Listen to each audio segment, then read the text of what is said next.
咱们今天来聊一下这个比特币市值过万亿的这个事情啊，大家都看到了，这个春节期间，那比特币算是暴涨了1万多点，那这个速度呢，确实让大家感到惊讶。那目前市场上看多的声音开始多了起来了，人气也开始旺起来了，那交易量呢也是创了新高，那一切都是欣欣向荣的样子，那牛市看起来也是回来了。但是呢，咱们今天视频开始研究怎么去逃顶啊，怎么能够在最高点出货，让主力资金呢成功帮我们抬轿子啊。根据最近几天链上数据的显示，那目前推高比特币价格的主力资金呢，就是这个比特币现货的 ETF， 尤其是以贝莱德为主的这个公司。但是呢，春节期间呢，还是有一个神秘的游资在做短线。那这些游资呢，不在我们今天讨论的范畴之内。那我们今天主要是根据贝莱德在其他的投资标的的手法上面寻找一些思路，那以此来判断比特币本轮牛市的高点以及它的这个时间节点。那视频的最后呢，那咱们来聊一下这个狗狗币最近的一些动作以及我的一些想法啊。请注意，本期视频纯属个人观点分享，不构成任何的投资建议。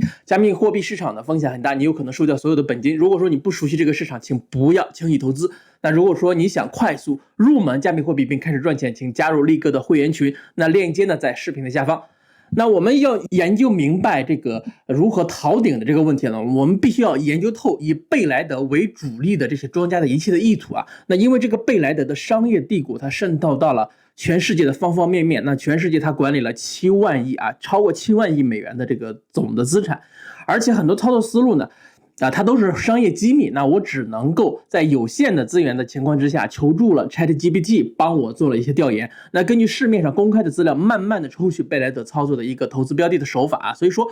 如果说这个 ChatGPT 在这里出错了啊，在这一期出错了，咱们整个视频的理论基础也就没有了，所以说本期视频呢还是有一定的风险的。那我首先问了 ChatGPT 这么一个问题啊，那我让他总结最近20年的贝莱德操作投资标的的一个思路，那我让他列出来详细总结建仓的时间、持仓的时间以及获利了结的时间节点。那我们来看一下他的回答啊。那关于建仓的时间，他说这个市场低估的时期啊，那贝莱德倾向于在市场或者是特定的资产被低估时建仓，利用其深厚的市场分析能力来识别入市的机会。那第二个呢，就是宏观经济的分析。那通过呢全球宏观经济趋势的分析，那贝莱德会在预期经济增长或者是市场环境对其某类资产有利的时候才开始建仓啊。那注意啊，那第三点呢，就是结构性的变化。那面对行业或者是政策的结构性变化时，贝莱德会调整其投资组合，以把握新兴的投资的机会。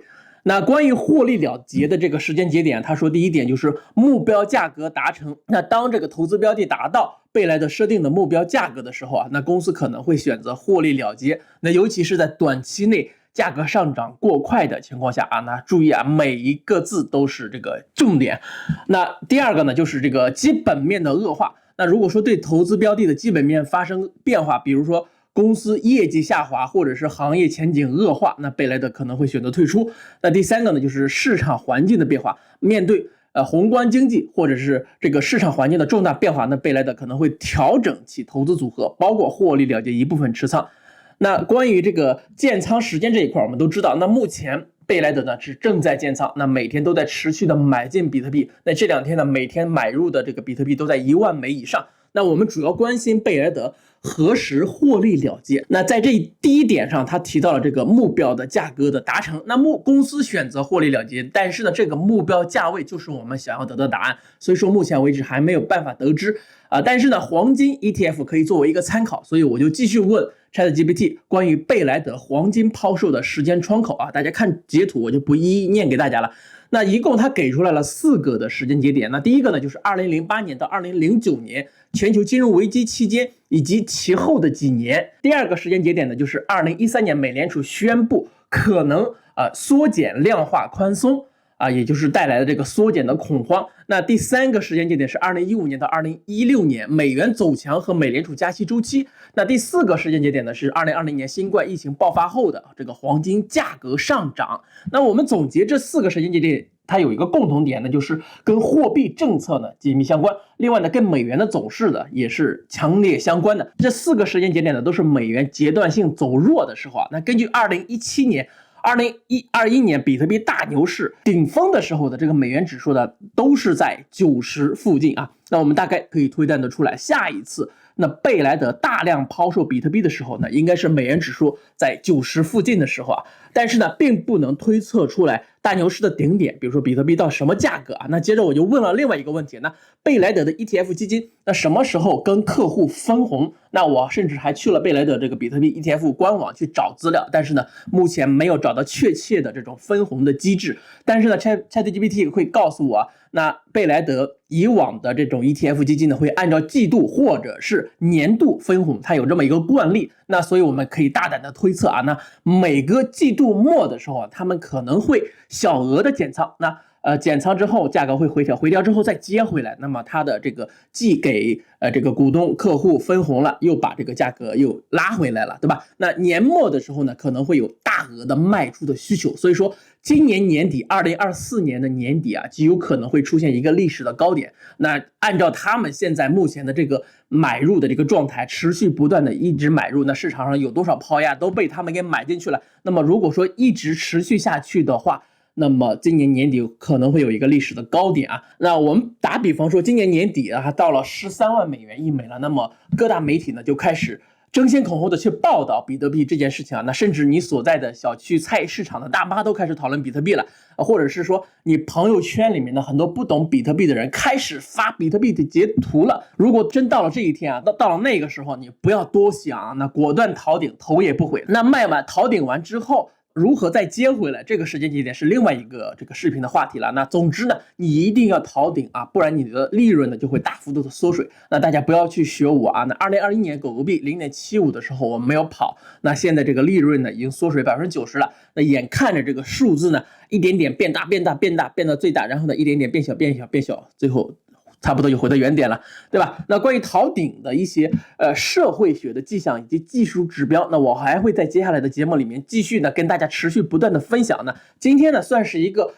不太成功的一个小尝试啊，但是呢我们至少这个时间节点咱们能掌握了，对吧？刚刚咱们既然也聊到了狗狗币，那我可以负责任的告诉大家呢，我2020年年底建仓的狗狗币一点都没有动啊。那你说啊，这是这种这个信仰也好，或者是这个傻帽也罢啊，总之那我为我的坚持买了单呢，我相信狗狗币还会回到历史的最高点的。那前两天有个链上分析师说，狗狗币目前的这个链上活动数量